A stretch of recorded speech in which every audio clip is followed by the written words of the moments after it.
The ancient witness today is from Luke 24:13 through 35. Now that same day, two of them were going to a village called Emmaus, about 7 miles from Jerusalem. They were talking with each other about everything that had happened. And as they talked and discussed these things with each other, Jesus himself came up and walked along with them, but they were kept from recognizing him. He asked them, "What are you discussing together as you walk along?" They stood still, their faces downcast. One of them, named Cleopas, asked him, "Are you the only one visiting Jerusalem who does not know the things that have happened there in these days?" "What things?" he asked. "About Jesus of Nazareth," they replied. "He was a prophet, powerful in word and deed before God and all the people. The chief priests and our rulers handed him over to be sentenced to death, and they crucified him. But we had hoped that he was the one who was going to redeem Israel. And what is more, it is the third day since all this took place.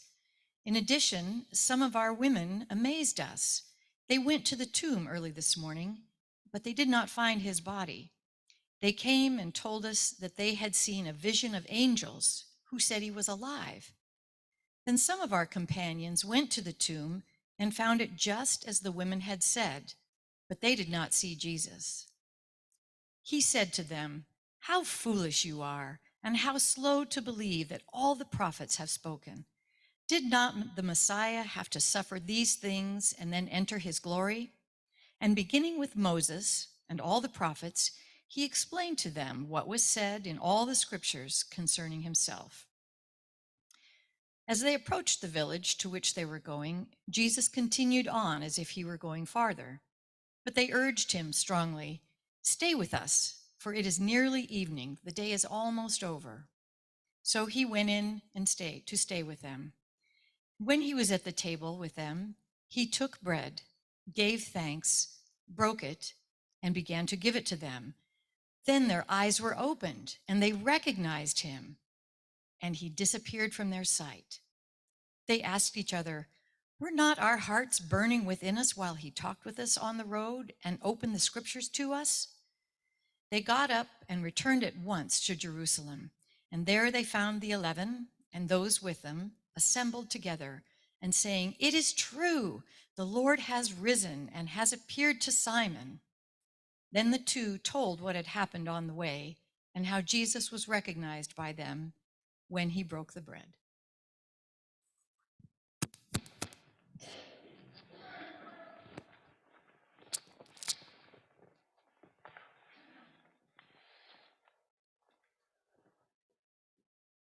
Susan, I might ask you to pass the mic around a little bit.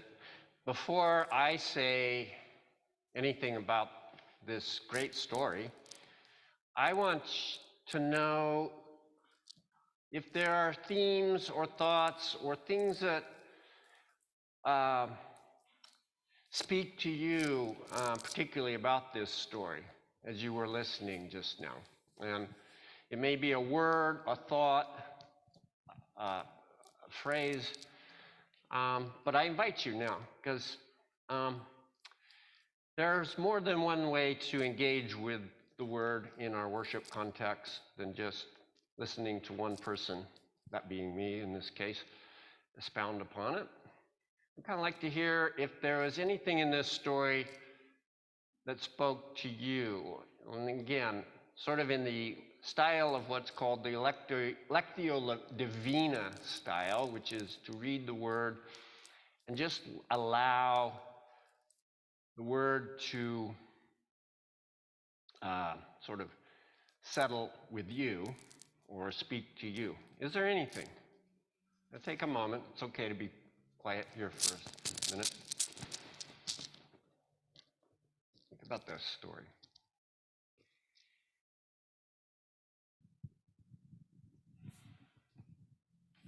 The fact that Jesus came alongside them and asked them, listened to them, heard their concerns and what was going on in their lives, and he walked with them and listened. the listening presence of Jesus in this story. That's a very significant theme, I think. Okay, Carl. I think it continues the theme of the unrecognized God amongst us that we've seen in other places in the Bible. Yeah. That's a fantastic, I'm gonna kind of repeat it because I've got the mic. Kind of unrecognized presence of God with us.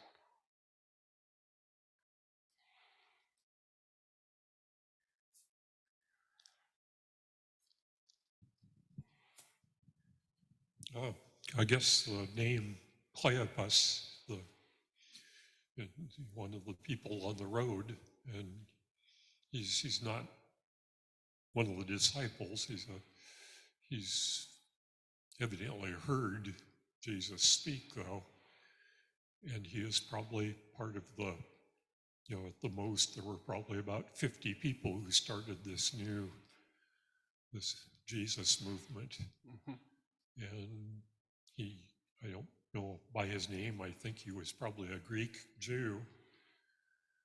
So he was kind of part of more of the cosmopolitan. I mean, he was probably just some laborer or something. I don't know anything about him. But he was part of the many peoples that were in the Roman Empire by that time. Yeah, so we have two individuals in this story. We have one that's specifically named, and the other is sort of anonymous. And why this person? Why Cleopas? So yeah, so conjectures and a little bit of scholarship sharing there. Bill's good. Yeah. I just noticed that it was when he gave them the bread that they recognized him. And that sort of reflects the commandment to remember him when in the Holy Thursday, the Last Supper, when he was saying, remember me when you break bread together. And then he disappeared. Yeah. Like, okay, it's up to you. Yeah, I love that part. That is, and yes, there's clearly referencing to Eucharist in this, which was very, very early celebrated from the very beginning in the church, or in the early church. So going back to Jesus himself at the Passover, as well as in this story, breaking of bread. Very significant.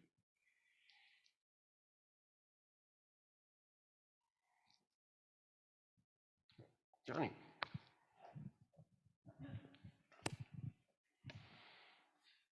It's interesting to me that he asked them, in the New Living Testament I read out of, he asked them, what are you discussing so intently as you walk along? Like Jesus didn't know. Yeah, right. Yeah, I like that part.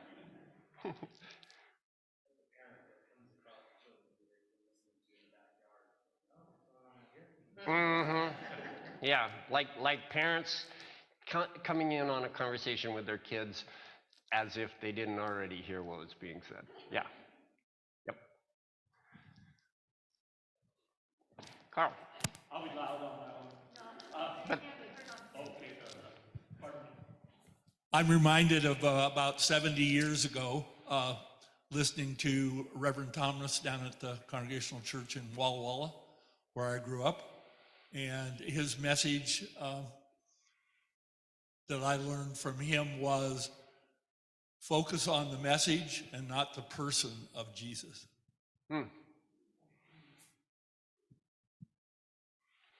That's interesting. Yeah.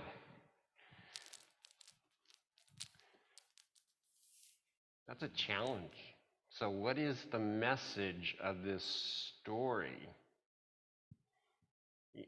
Jesus is elucidating, is that a word? Elucidating? Enlightening? Lifting up insights from the scripture as they are walking along, which is, he's not pointing to himself, well, he is kind of through Scripture, but he's explaining the bigger picture to them, and that's the message. Okay. Well, I just think it's great to engage a little bit sometimes, and maybe we can figure out ways we can do that without. There's various ways of engaging the Word in our worship time, and hearing your thoughts as you listen to that are many of the thoughts that and insights too that I picked up as I was studying the text this week. So I'm going to, as I was partly, I also recognized as I wrote my sermon and then was reviewing it again today, realized I was kind of bouncing a lot all over the place. So I'm going to speak to the last part of what I had come up with on this lesson for this morning, at least share that with you. I love, and this is, I wrote, Jesus incognito, and I know that was brought up. Jesus in disguise. And I love the way that Jesus just sort of does slip into this story. Here it is, we have these two people presumably having just witnessed much of what took place. Well, we don't presume, they know intimately what took place the week of. And walking along, and Jesus, uninvited, just comes up beside and starts walking with and begins a conversation. He starts out by playing dumb, as was also pointed out. And then there's the storytelling. Ironically, of course, they are telling the story of what happened to the actual subject of the story himself, Jesus. One can only imagine the bemused Jesus hearing these two individuals tell the story he has literally just experienced. There's, in my mind, a kind of an impish sense of humor going on. And then after hearing their accounting, Jesus explains to them the foretelling of these things in Scripture, interpretation of the prophetic writings, basically. He reframes the story for them. So let's pause a moment. When we go on long walks with others, aren't those sometimes the best times to have deep conversations? I sometimes wish we lived in a more walking culture. We're always driving somewhere. And if we had a slower culture where we just walked somewhere, it was thought that Emmaus was about 7 miles from Jerusalem. That's a 2.5 hour time to have a conversation together. Wouldn't that be nice? We can tell ourselves, and much better for the environment, if we could just spend more time in conversation as we walk.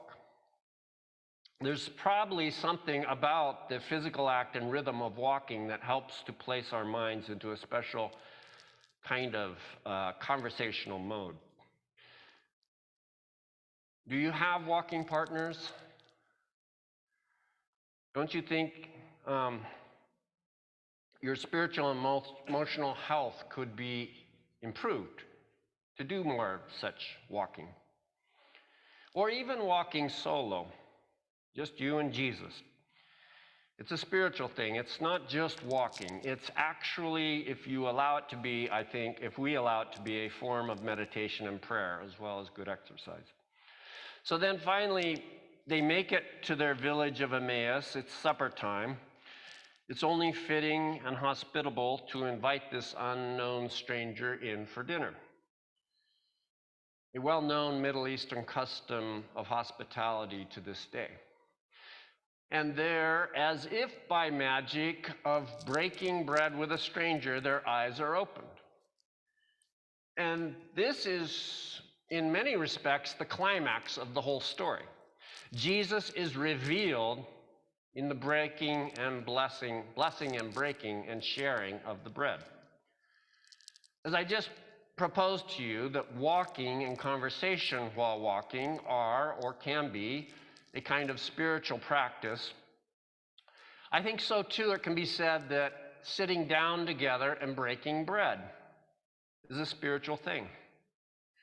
When you think about it, that's really the magic in many respects of potlucks. While the food is delicious and interesting, it's really the relationships and the conversation that create the magic. Food is the catalyst, but the spirit is in the fellowship. We just had as Megan was sharing, a panel conversation on interfaith reporting on faith and values.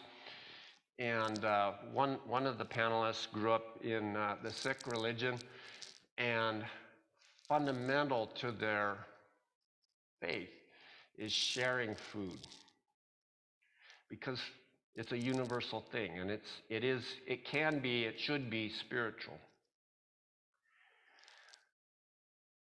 Without that, we're just sort of eating alone at the Golden Corral. It's just not the same. So,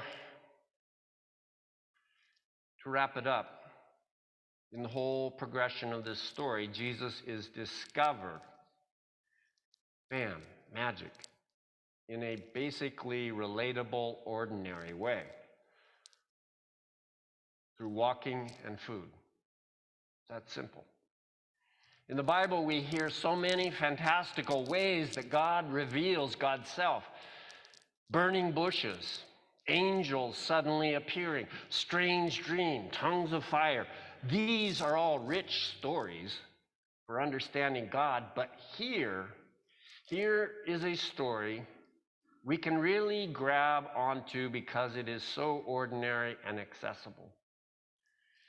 It involves the simple acts of companionship, conversation, walking together, hospitality, and breaking of bread. All this happening in the midst of life as it unfolds with its complexities and its uncertainties.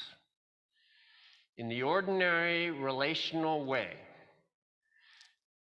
that's where the magic happens.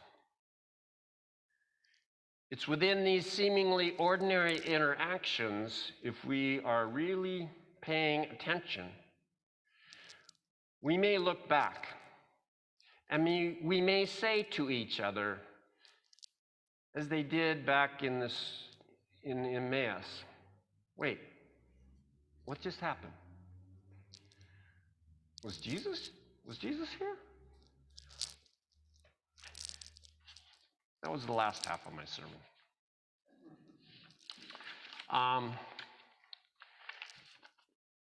So I wanted us to think about that.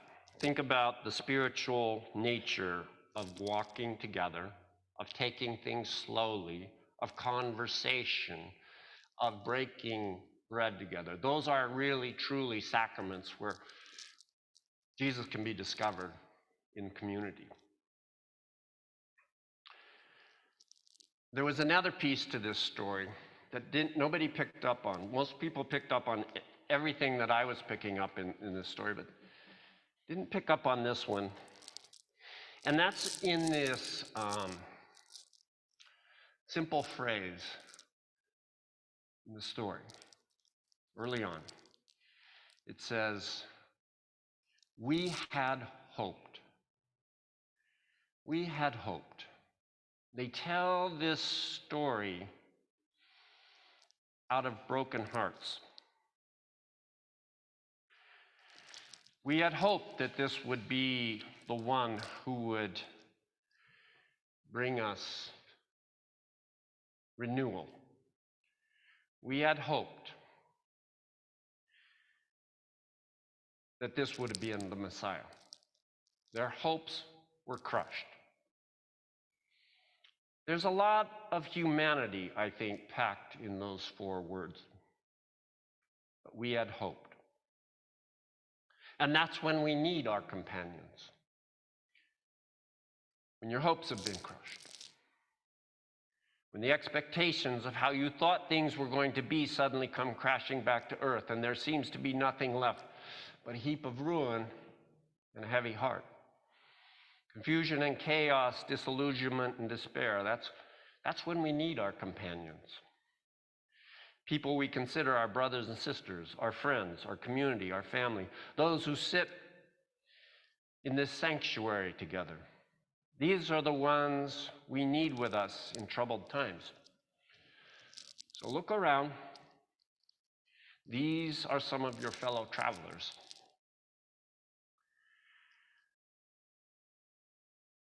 Biblical stories are always stories about a faith journey on some level or another. We travel journeys with others. Just as I shared, I've been traveling a journey with my friend who may be coming to the end. I hope to see him before he goes. I heard a story once. It may be apocryphal, not sure. Came out of a Mennonite publication. Anyway, but sounds true enough. Anyway, it's a story about the Mennonite Central Committee worker, which is the relief branch of the Mennonite Church in Ethiopia. And he'd gone out to a village to do some agricultural consulting work. And as those who have been in such situations, and I know some people here in the congregation have worked in agricultural situations in other lands, the relationships really are what is important as much as the sharing of expertise. The conversations went long in this case, and the time was getting late, and this worker had to return home. And he was on foot. His companions with whom he had been spending the day, one of them walked back with him to where the river was, at which point he would catch the ferry and continue on his way back home. Unfortunately, because it was late, the ferryman was gone, and so he needed to ford the river himself, which was about waist deep. Unfortunately, also, the river was a habitat to crocodiles, so wading the river was a bit risky, especially when said crocodiles could be heard splashing around in the distance, in the dark somewhere. So the companion and his foreign partner forded the river together halfway, at which point they bid each other farewell and each went home their respective ways. That story reminds us that when we walk the journey with our companions, we share the risks together. Because we have companions, though the path can sometimes be a path of challenges and disappointments, one thing is for sure, we will not be lonely. Dying in the jaws of a crocodile would be horrifying, no doubt. But better, one might argue, than the slow, long ache of loneliness if one must cross that river alone. I think we would all agree. Walking the uncertain and sometimes dangerous journey in good company of others is almost always more joyful than walking the journey alone. And one final thing, I guess, as another piece, as I was considering this theme, the multiple themes of this story, I ran across a printed email that I had copied from my good friend Obed in northern Nigeria. Now, Obed and I had gone to seminary together in Indiana years ago, and he and his wife, Fenna, stayed in the U.S. long enough to both get advanced degrees in theology and pastoral care so that they would be equipped to go back to their home country and faithfully serve their churches. And over these years, I've gotten many emails from my friend in this troubled land. If anybody knows, northern Nigeria is not a settled place. There's lots of tribal conflicts, fundamentalists, in this case, Islamic fundamentalists, tribalism, and other troubles. Anyway, he writes, we continue to live in great fear of Fulani terrorists. People are being killed or kidnapped for ransom on a daily basis. Local Christians are being driven from their ancestral homes. Many people are becoming homeless at home. It's really hard to understand this is being perpetrated and seemingly encouraged by Mr. President, whose tribal people he is a part of. Last week, they put bombs and killed many people in Abuja, Kandura train route. No one seems to understand this administration. 2 days ago, Fulani terrorists invaded and killed 8 people 25 minutes away from us. Doesn't seem normal that a country of about 190 million people are being terrorized unabated by 3 million people in the ruling party. To be honest, most Nigerians feel hopeless, angry, fed up, and frustrated. So I get these regular correspondence from my friend in this troubled part of the world. And as I said in a few sermons back, sometimes it feels like we live in a world where we are safe within the house while others around us are in trouble. But I know I'm walking the same path of faith, serving the same loving God, living a part of the same stream of mystery that God has placed us in. And sometimes all we can do is all we can do. And so I support my friend in encouragement, in prayer, in the occasional sharing of funds to give some relief to the suffering. But it's like that story of forging the river together. It's lonely to be by yourself in such situations. It's good to know there are companions along the road, the Emmaus Road, if you will, sharing the faith journey together. So whether we have friends whom we are in daily contact and we really can physically, emotionally, and spiritually support them in their journey, and they and ours, we also have friends far away. This God connects us all somehow. I don't know how it works. My friend ended his letter. He says, thanks for your love. We keep hope alive because we know our Redeemer lives. We do not lose hope. And that is really how the story of the Emmaus Road ends, isn't it?